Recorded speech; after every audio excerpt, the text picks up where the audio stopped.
चलिए आज आपको ले चलते हैं बिहार के एक ऐसे गांव में जहां कुछ कहानियां सिर्फ सुनाई नहीं जाती बल्कि आज भी लोगों की सांसों में जिंदा हैं। ये एक ऐसी खौफनाक दास्तान है जो पंडुबा नाम के एक पानी के दैत्य और एक शापित हवेली के इर्द गिर्द घूमती है। ये सिर्फ एक कहावत नहीं है, बिहार के मिथिलांचल के अंधरी गांव में ये एक चेतावनी है, एक ऐसा नियम जिसे तोड़ने की हिम्मत आज भी कोई नहीं करता। और हमारी कहानी की शुरुआत होती है इसी चेतावनी के टूटने से।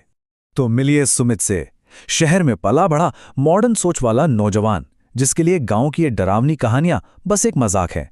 लेकिन कई सालों बाद जब वो अपने दादाजी के श्राद्ध के लिए अपनी पुश्तैनी हवेली लौटता है तो उसे क्या पता था कि उसका सामना एक ऐसी दुनिया से होने वाला है जिसे वो बस अंधविश्वास समझता था।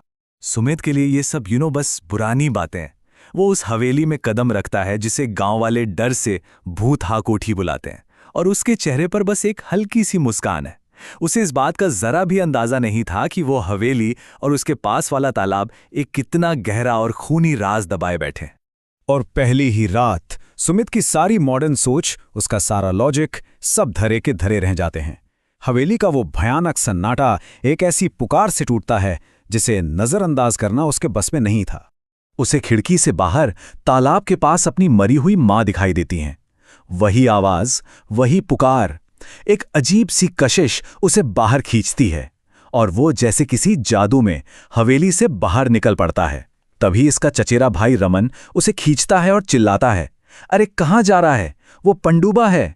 पंडुबा, ये नाम सुनते ही जहन में एक सवाल आता है ना, कि आखिर ये पंडुबा है क्या भला, जिसका खौफ पूरे गांव में इस कदर फैला हुआ है। चलिए जानते हैं। तो पंडुबा मतलब पानी में रहने वाली एक बुरी आत्मा, और इसकी सबसे खौफनाक ताकत है आवाज की नकल करना। यह आपके किसी अपने की आवाज में आपको पुकारता है, अपनी तरफ खींचता है और फिर पानी में डुबो देता है। कहते हैं इसकी पहचान है पानी पर तैरती दो लाल आंखें, बिल्कुल जलते हुए कोयले जैसी। सुमित को लग रहा था कि खतरा सिर्फ तालाब में है, लेकिन वो गलत था। असली कहानी तो अभी शुरू हुई थी। गांव के पुजारी ने एक ऐसे राज से पर्दा उठाया जो पंडुबा से भी ज्यादा पुराना और खतरनाक था। पता चलता है कि कई साल पहले इसी हवेली के मालिक ने तांत्रिक शक्तियां पाने के लिए अपनी ही पत्नी की बलि चढ़ा दी थी, और अब उसी औरत की आत्मा एक डायन बनकर हवेली में भटकती है और पंडुबा के साथ मिलकर अपना बदला पूरा करना चाहती है। तो अब देखिए, पूरी पिक्चर क्लियर हो रही है।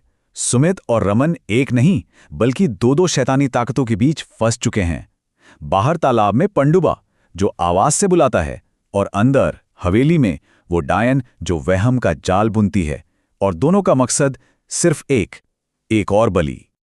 और फिर वो रात आ ही जाती है, श्राद्ध की रात। अंधेरा जैसे जैसे बढ़ता है, हवेली का असली डरावना चेहरा सामने आने लगता है। अब बचने के सारे रास्ते बंद हो चुके थे। अचानक हवेली जैसे सांस लेने लगती है, दीवारों से खून रिसने लगता है। तहखाने का दरवाजा जो सालों से बंद था अपने आप खुल जाता है, और अंदर बलि की वेदी पर ताज़ा राख और हड्डियां मिलती हैं। और इससे पहले कि वो कुछ समझ पाते, सारे दरवाजे जोर से बंद हो जाते हैं और पूरी हवेली एक भयानक हंसी से गूंज उठती है। और वो हंसी धीरे धीरे एक जानी पहचानी आवाज में बदल जाती है। मतलब साफ था, ये कोई इत्तेफाक नहीं था। सुमित को यहां बुलाया गया था एक मकसद से। वो मेहमान नहीं, अगली बलि था। और वो डायन वो कोई और नहीं, उनकी अपनी सगी चाची निकलती हैं। वही चाची जो सालों पहले लापता हो गई थी। उनका पूरा रूप बदल चुका था, पैर पीछे की तरफ मुड़े हुए थे, जो डायन की पक्की निशानी मानी जाती है। अब यह साफ था कि परिवार का ही कोई इस पूरे श्राप का हिस्सा बन चुका था। अब भागने का कोई रास्ता नहीं था, बचने का सिर्फ एक ही तरीका था, लड़ना। सुमित और रमन को उन दोनों ताकतों का सामना करना था जो उन्हें खत्म करने पर तुली हुई थीं। पुजारी के दिए रक्षा सूत्र और गंगा जल के दम पर वो डायन को किसी तरह रोकने में कामयाब होते हैं। हवेली में आग लग जाती है और वो जान बचाकर बाहर भागते हैं। लेकिन खतरा अभी टला नहीं था।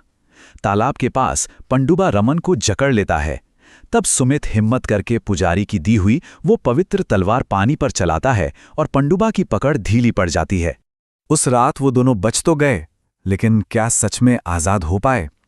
कभी कभी जिस्म के जख्म तो भर जाते हैं, पर रूह पर लगे जख्म हमेशा ताज़ा रहते हैं। अगली सुबह जब सूरज निकला तो हवेली की जगह बस एक जलता हुआ खंडहर था। सुमित और रमन ने पीछे मुड़कर नहीं देखा। वो उस गांव से, उस याद से हमेशा के लिए भाग गए। पर कहते हैं ना, आप किसी जगह को छोड़ सकते हैं, पर जरूरी नहीं कि वो जगह आपको छोड़े। और यही इस कहानी का सबसे खौफनाक पहलू है। सुमित आज तक उस रात से बाहर नहीं आ पाया है। आज भी उसे सपनों में पानी के अंदर से झांकती वो दो लाल आंखें और अपने मां की आवाज सुनाई देती है, जो उसे वापस बुला रही है। एक ऐसा बुलावा जो शायद कभी खत्म नहीं होगा। तो ये कहानी हमें एक बहुत गहरे सवाल पर लाकर छोड़ देती है। क्या किसी शैतानी ताकत को हरा देने से या किसी भुताहा जगह को तबाह कर देने से बुराई सच में हमेशा के लिए खत्म हो जाती है? शायद नहीं। जैसा कि अंधेरी गांव के लोग मानते हैं, बुराई कभी मरती नहीं, वो बस सो जाती है, सही समय और सही शिकार का इंतजार करती है। और ये सोच इस कहानी से भी ज्यादा